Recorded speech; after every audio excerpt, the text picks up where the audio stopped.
Just curious, what device are you watching on? Phone, TV, laptop? Comment below. It all started with a clink of crystal and a single question that stopped the brunch dead in its tracks. My Aunt Marge, perched at the end of the table with her rhinestone-studded glasses and her live, laugh, love scarf draped over a pastel cardigan, leaned in just slightly, lifted her mimosa like it was some holy scepter, and with a grin sharp enough to slice ham, said, "Your cousin has a baby, a house, and a husband. What do you have?" For a second, I just blinked, fork hovering over a soggy piece of quiche that tasted like betrayal and goat cheese. Around the table, every neck turned. Even little Olivia stopped banging her spoon against her sippy cup. The air got tight, like someone had cracked a window in February and let in a storm no one expected. I didn't flinch, didn't break eye contact. I smiled, the kind of smile that looks polite if you're too far away to understand the burn behind it. "Peace," I said, taking a sip of my drink. "Slow as you please. And a prenup with zeros you can't imagine." That's when Aunt Marge's mimosa, halfway to her mouth, froze in midair, like she'd suddenly forgotten how gravity worked. Her eyes twitched, lips parting, but no sound came out. For the first time in 20 years, that woman was speechless. The silence didn't last. It cracked and scattered like the brittle crust of the French toast casserole she'd spent all morning bragging about. You know that moment in a movie where everything goes quiet, and then someone coughs or drops a fork, and the world kicks back in? That happened. The spell broke, and the conversation resumed. Choppier, hushed, sidelong glances sliding across the table like cards being dealt in a shady game. Now let me back up for just a second, because to understand the power of that one moment, you have to understand what led up to it. My name's Cassie, I'm 38, I've never been married, and I don't have kids. Not because I couldn't or didn't want them, but because the world has been a little more interesting when I wasn't chasing someone else's dream of success. I run a consulting firm, the kind that works quietly in the background of very large financial settlements, quietly advising attorneys, partners, and some very high-stakes individuals on how to not ruin their lives. I know things, I see patterns, I'm very good at what I do, but that's not what Aunt Marge sees. She sees a woman who shows up to family functions alone, in heels that don't scream nurturing, with a phone that buzzes more than she thinks is polite. My cousin Amy, bless her, is the golden child. She's 33, married to Kyle, who used to be a personal trainer and now sells something called property tech, whatever that means, has a baby named Olivia with a bow the size of a dinner plate strapped to her head, and just bought a 5-bedroom in the suburbs with a backyard they can't afford to mow without borrowing Kyle's dad's old riding mower. On paper, she's winning, and Marge loves a good scorecard.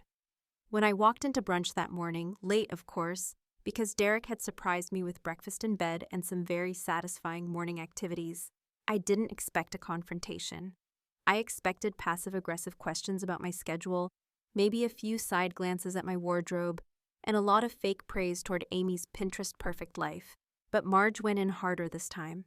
Maybe it was the champagne, or maybe she'd finally run out of patience pretending to understand my choices. And here's the thing, they didn't know about Derek. I hadn't brought him to any family events. He wasn't just the boyfriend.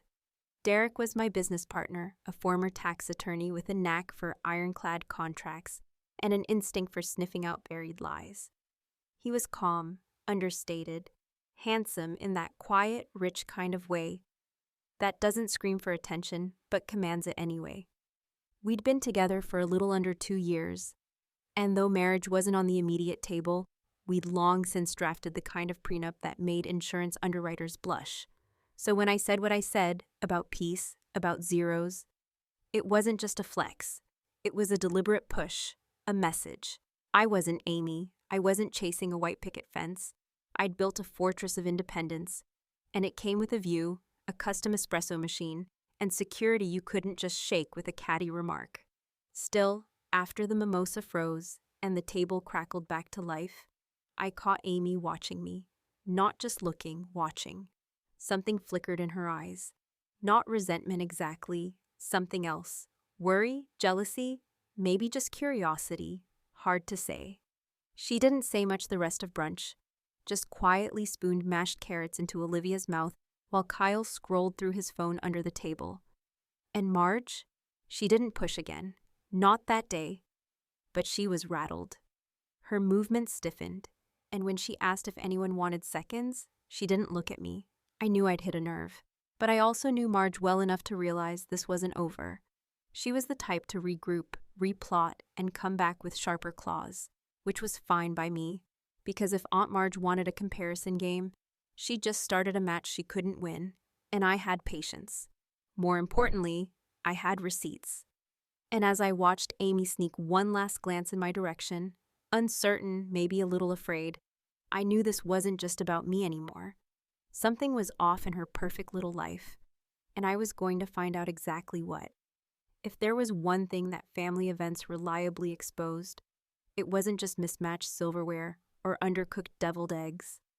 It was the way truth hid behind politeness, behind carefully rehearsed smiles, and behind the gentle lies everyone told themselves about love, success, and happiness, just to make it through the next group photo without cracking. The Monday after Easter brunch came quietly, just the way those kinds of emotional earthquakes tend to settle after they've rattled the foundation and left everyone pretending nothing shifted. Though they all know deep down the floor isn't quite level anymore. That morning, my cousin Amy sent me a message, short, simple, and just vague enough to spark suspicion. "Hey, can we grab coffee? Just us?" And while I didn't answer right away, I already knew I would say yes, not because I was curious, but because there was something in her tone that sounded like a crack in the armor she'd been wearing since the day she walked down the aisle. We met at a local spot that was trying too hard to be cozy, the kind of cafe with chalkboard menus full of drink names that ended in espresso and indie folk music playing a little too loudly over the speakers. Amy was already seated when I arrived, wearing a sweater that didn't match the season and sunglasses indoors that she took off only when I sat down, revealing eyes that looked far more tired than the filtered photos she posted weekly of Olivia, smiling under pastel blankets, or of her husband Kyle, pretending to grill in their new backyard. She started the way most people do when they're about to say something heavy. They stall, they ask about your day, your job, your travel plans, anything to delay the inevitable moment of vulnerability. I let her wind herself up. I knew that silence, when used right, is louder than any interrogation. And eventually, after stirring her drink twice and glancing around like she expected a camera crew to materialize, she finally exhaled in a way that told me the version of Amy who sat in front of me wasn't the one Aunt Marge bragged about, and definitely not the one who'd spent brunch quietly absorbing her mother's theatrics. She didn't launch into some dramatic confession. She simply said, "Sometimes I think I made a mistake." The words came out flat, not tearful, not desperate, but factual, like she was commenting on the weather or admitting she forgot to move laundry from the washer to the dryer, and now everything smelled like mildew. I didn't interrupt. I let her keep going because when someone finally starts talking after being silent for so long, the last thing they need is your opinion getting in the way of their truth. Amy told me that the house they bought was more of a statement than a necessity.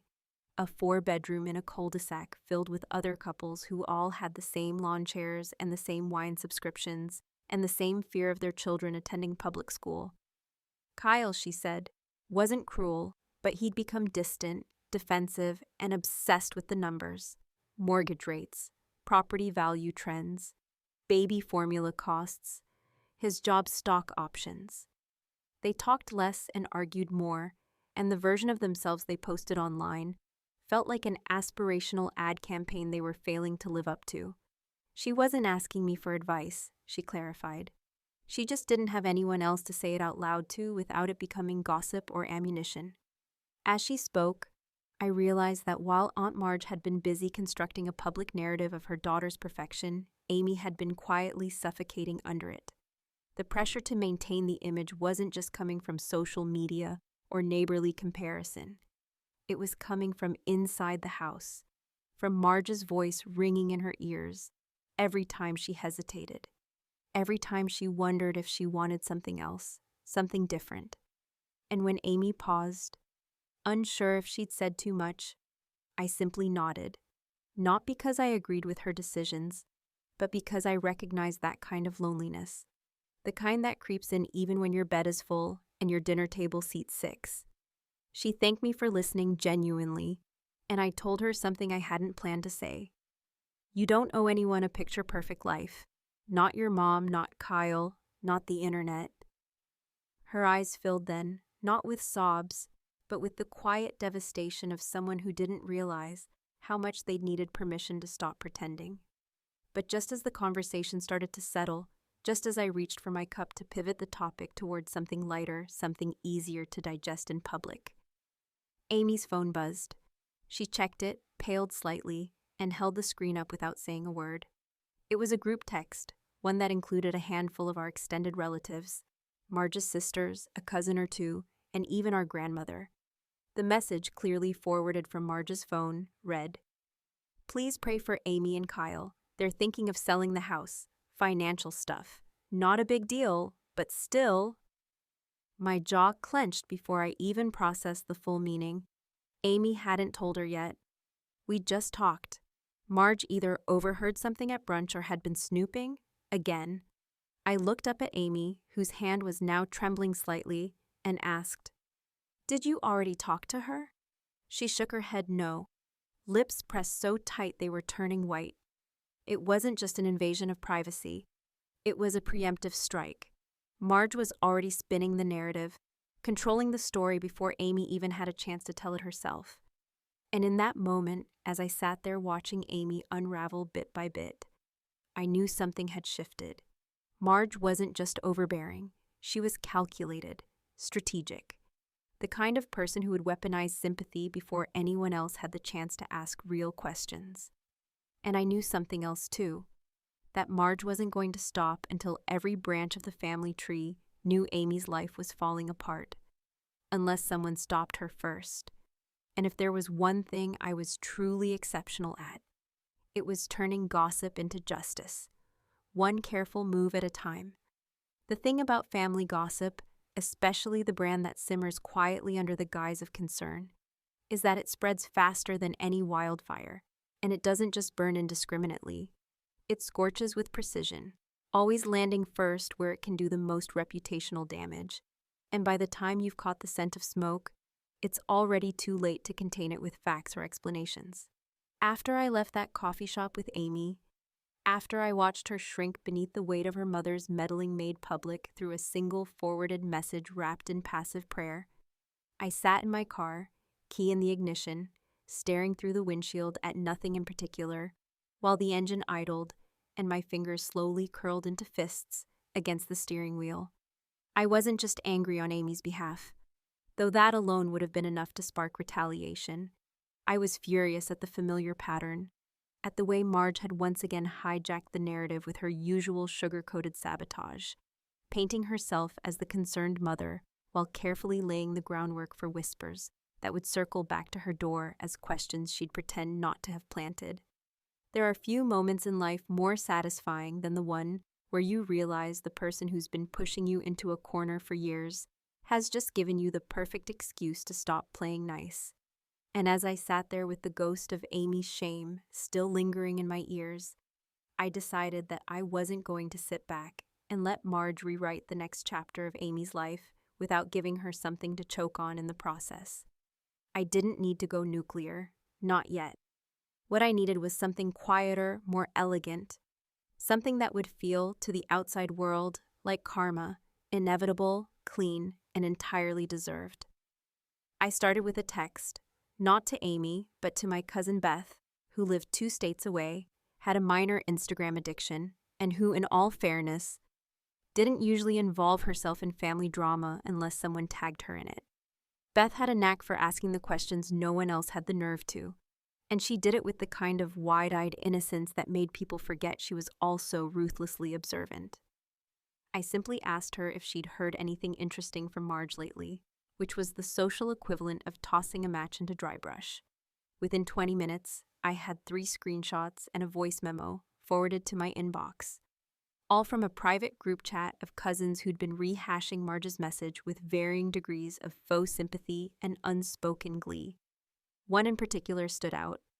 Maybe if Amy hadn't tried so hard to keep up with Cassie, she wouldn't be in this mess. That line stuck with me, not because it hurt, but because it revealed something I'd suspected for years but never confirmed.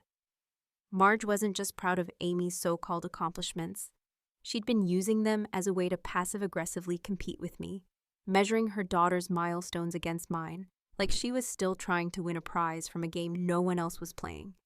With that in mind, I made my next move carefully, deliberately, choosing not to confront her directly. Confrontation was messy, emotional, and prone to spinning out of control, but instead opting for something more precise. I drafted a short anonymous message, the kind that would pass through several hands before reaching her, the kind that sounded like it came from someone who just happened to hear that Amy and Kyle might be listing the house soon due to financial pressure. I made sure it was vague enough to be deniable, but specific enough to send Marge into a tailspin. And then I released it like a single drop of ink into a glass of water, barely noticeable at first, but impossible to filter out once it spread. 3 days later, I got confirmation it had landed. Amy called, her voice tight with controlled panic, asking if I'd told anyone about our coffee conversation. I played dumb, of course, said I hadn't spoken a word, which wasn't a lie exactly, since technically I hadn't told anyone anything directly. She didn't sound convinced, but she didn't press further, and I could hear the fatigue in her voice, like she was too tired to investigate what she already suspected. Still, something in her tone shifted when she said, "Mom's been asking a lot of questions. She wants to have dinner soon, just the three of us. Kyle's refusing." I didn't say what I was thinking, that Kyle refusing wasn't the problem, that the real issue was Amy still trying to maintain some kind of diplomatic ceasefire with a woman who'd publicly weaponized her private fears within hours of sensing weakness. Instead, I told her to let me know how the dinner went, knowing full well that it wouldn't solve anything, and that Marge was already setting the table not for reconciliation, but for interrogation dressed up as maternal concern. By the end of the week, the family group chat had swelled with new speculation. Marge was posting more photos of Olivia than usual, always with captions about being grateful in uncertain times and vague references to the strength of young families. It was calculated emotional manipulation, and it worked. Relatives began chiming in with supportive comments, prayers, and unsolicited advice, all reinforcing the idea that something had gone wrong in Amy's life, and that Marge was the pillar holding it all together. But here's the thing about building an image so carefully. When even a single crack appears, the entire structure becomes unstable. And Marge, in all her smug arrogance, had made a crucial mistake. She'd underestimated not only Amy's quiet desperation, but my patience.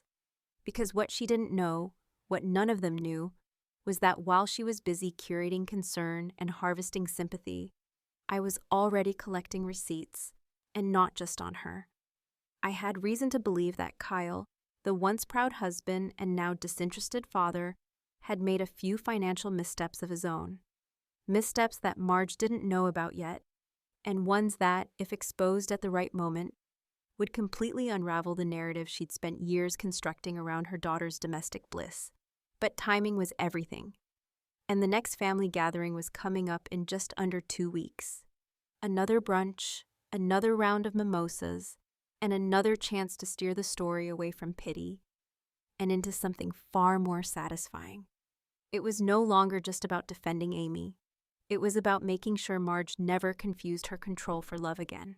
There's something oddly ritualistic about the way our family prepares for brunches, as if the arrangement of chairs, the choice of napkin colors, and the precise moment the ham is sliced are all parts of some unspoken performance that must go off without error to preserve the illusion that everything is exactly as it should be, that no one's harboring resentment, no one's relationship is cracking beneath the surface, and certainly no one is planning subtle revenge while sipping from a champagne flute.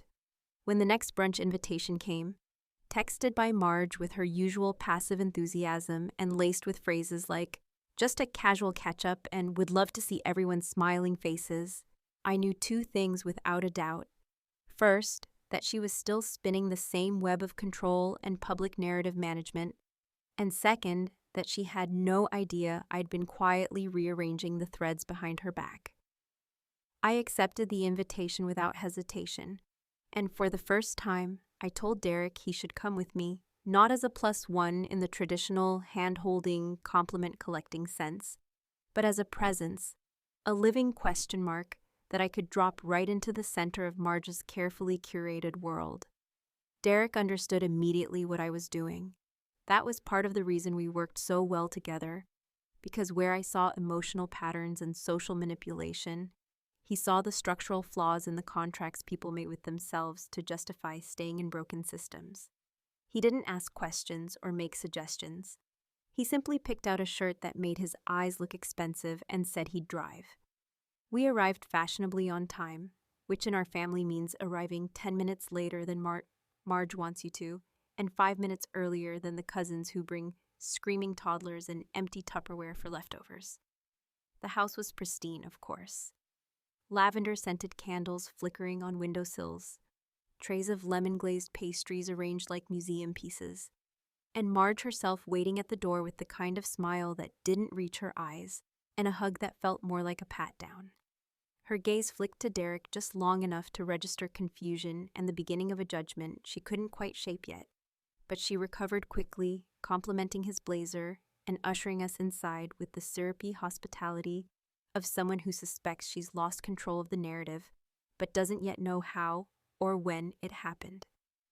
Amy was already there, seated stiffly at the edge of the couch, her posture unnaturally straight, her hands clasped tightly in her lap, like a child waiting for discipline or praise, but uncertain which one would come. Kyle wasn't with her. When I asked, she mumbled something about work, but the way her eyes dropped told me it wasn't about work at all.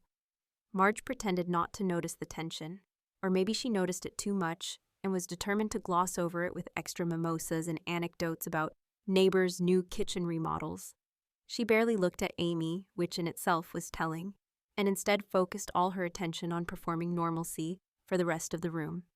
As we settled in around the brunch table, Derek leaned slightly toward me and murmured, "This feels like a job interview conducted in a cult compound." I smirked, because he wasn't wrong. The way everyone tiptoed around conversations, the way small talk was used as a smokescreen, and the way Marge kept inserting herself into every exchange, it was all too choreographed, too practiced, too desperate to pass as natural. When it was my turn to speak, Marge had asked, with exaggerated innocence, what I'd been up to lately. I didn't hesitate. I introduced Derek plainly, but with a pointed weight in my voice, calling him my partner, both professionally and personally, and casually mentioning how we'd been finalizing a few contracts, one of which involved estate restructuring for a high-profile client who reminded me so much of someone we all know. I said this while making direct eye contact with Marge, who laughed too quickly and reached for her drink like it might shield her from the implication. The rest of the table fell into that familiar silence, not the heavy, awkward one from the last brunch, but a more curious, calculating quiet, like everyone was waiting for someone else to ask the next question. No one did, so I kept talking. I spoke about peace, not as some abstract emotion, but as a tangible result of knowing your assets are protected, your boundaries respected, and your relationships rooted in mutual benefit, rather than obligation or expectation. I didn't say it to boast. I said it because it needed to be said, and because Amy needed to hear someone articulate what stability actually looks like when it isn't performed for social media or held together with brittle smiles. I glanced at her once during my little speech and saw her mouth twitch. Whether it was a smile or a grimace, I couldn't tell. But she nodded slightly, and that was enough. Then, without missing a beat, I pivoted. I mentioned how property values in their neighborhood had been fluctuating lately, how certain zip codes were beginning to show signs of over-leveraging, and how some homes, despite their polish and square footage, were quietly heading toward negative equity if the owners weren't careful. Again, no names, no direct accusations, just facts. I sipped my drink afterward and let the silence settle like dust. That's when Marge's grip on her glass tightened. I saw the knuckles go white. She forced a laugh, too high, too sharp, and said something about how real estate always bounces back. But even she didn't sound like she believed it. The rest of the brunch was quieter, less forced. People began to look at Amy differently, not with pity or superiority, but with uncertainty, like they weren't sure what was real and what had been staged all along. As the dishes were being cleared, my phone buzzed. A text from Derek sent while sitting beside me with just 2 words, "It's done." I didn't respond. I didn't need to, because across the table, I saw Marge's mimosa glass tremble just slightly in her hand, a tiny crack forming near the rim. And I wondered, not for the first time, how much pressure it takes to shatter something that looks so delicate and perfect on the outside. And that was the moment I realized she knew. Not everything, not the details, but enough to feel the floor beneath her beginning to shift. And in that moment of silence, filled only with the soft clink of silverware and the distant sound of Olivia babbling in another room, I saw it. Fear.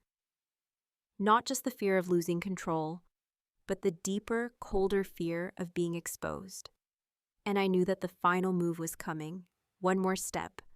One more layer to peel away. And this time, she wouldn't see it coming. There are certain moments in life, small, easily missed if you're not paying close attention, that carry with them the weight of finality. Moments so quiet and unassuming that they don't announce themselves with fireworks or declarations, but rather unfold slowly, deliberately, like the final note in a piece of music that lingers in the air longer than it should, and yet somehow still feels unfinished. That moment came to me not with raised voices or a dramatic exit, but in the stillness that followed the faint cracking sound of Marge's mimosa glass. Just a subtle fracture near the rim, not enough to spill, but just enough to suggest that even glass pretending to be whole can't withstand invisible pressure forever. It was a metaphor so precise, it would have been laughable if it weren't playing out in real time, right there in the center of her carefully arranged brunch table, surrounded by neutral linens, artificial composure, and a family who had started to suspect, maybe for the first time, that the woman orchestrating these gatherings might not be as composed, as selfless, or as in control as she so desperately wanted them to believe. Derek's text still glowed faintly on my phone screen.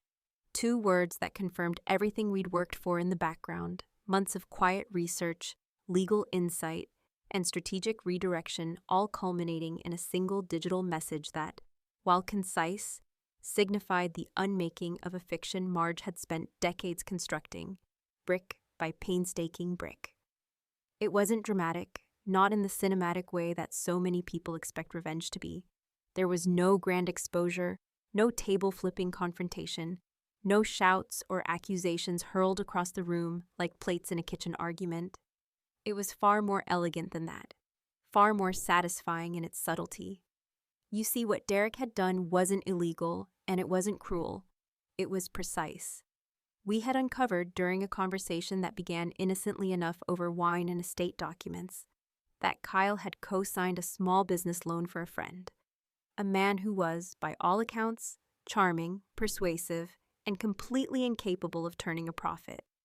The loan had gone into default just a few weeks before Easter, and while the fallout hadn't yet hit Kyle and Amy's credit directly, it had triggered a clause in their mortgage agreement that placed their equity at risk should another financial misstep occur. Marge didn't know this. Amy didn't know either. But Derek and I did, because we know where to look and how to listen when people accidentally reveal what they don't mean to.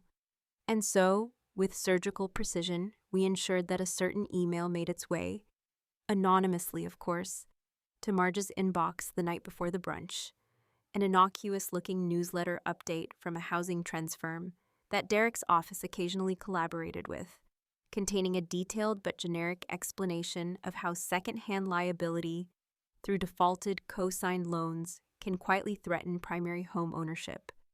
There was no direct mention of Amy or Kyle, no link to their personal finances, nothing actionable that could come back to us, just information. But in Marge's mind, it was a grenade rolled under the table and the pin was already out. She didn't say anything at first, Not during brunch, not during dessert, not even while clearing dishes with that tight smile plastered across her face like wallpaper, trying to cover a rotting wall. But her silence wasn't the kind that comes from peace or contentment. It was the silence of calculation, of someone whose world had tilted ever so slightly and who was desperately trying to find a way to convince herself and everyone else that nothing had moved. And yet the way she glanced at Amy, not with pride, but with something closer to suspicion, the way her hands trembled slightly when she poured another mimosa, the way she avoided looking at Derek entirely, told me that she'd received the message loud and clear. Later, as the last of the family trickled out and the house returned to that eerie stillness that follows all performance-driven gatherings, Amy approached me quietly, her expression unreadable, her arms folded across her chest like she was bracing for a gust of wind she wasn't sure would knock her over or carry her somewhere better. "Did you do something?" she asked, her voice low but steady, the kind of tone people use when they're not sure whether they want a confession or a denial. I didn't answer her directly, not because I didn't want to, but because the truth, in this case, was far more powerful in its ambiguity. I met her gaze, held it, and said, "Sometimes people need to be reminded that the stories they write about others eventually turn into mirrors. And sometimes mirrors crack." She didn't respond. She just stood there for a long moment, then gave a single nod, not of agreement, not of gratitude, but of understanding. And then, before either of us could say anything else, Marge entered the room. Her eyes flicked from me to Amy and back again, and for the first time in my life, she didn't speak first. She didn't ask a leading question or make a veiled remark or toss out some faux cheerful observation meant to distract or destabilize. She simply looked at me, really looked, not through me or past me, but directly at me. And there was something in her expression that I hadn't seen before. It wasn't defeat. It was recognition. As if for the first time, she realized that I was no longer the quiet niece at the edge of family photos, the one who could be dismissed with a smirk and a passive-aggressive comment about career women and ticking clocks. She saw me not as a threat, but as something worse, an equal, someone she couldn't control, couldn't predict, and definitely couldn't dismiss. And I, in turn, saw her for what she was, not the villain, not the matriarch, not even the puppet master she fancied herself to be, but a woman who had spent so long crafting other people's stories that she forgot to write an honest one for herself. She blinked, looked like she might speak, and then, perhaps wisely, chose not to. I turned to Amy, gave her a nod, and without waiting for anyone to follow, walked to the door with Derek beside me. As we stepped outside, the air felt different, lighter, not because anything had been resolved, but because something unspoken had finally been acknowledged. And as I closed the car door behind me and looked back at the house, I thought about what I'd said at the first brunch, the words that had frozen Marge's mimosa midair. I said I had peace, and a prenup with zeros you can't imagine. And now I had something more. Proof that silence, when wielded correctly, speaks louder than declarations.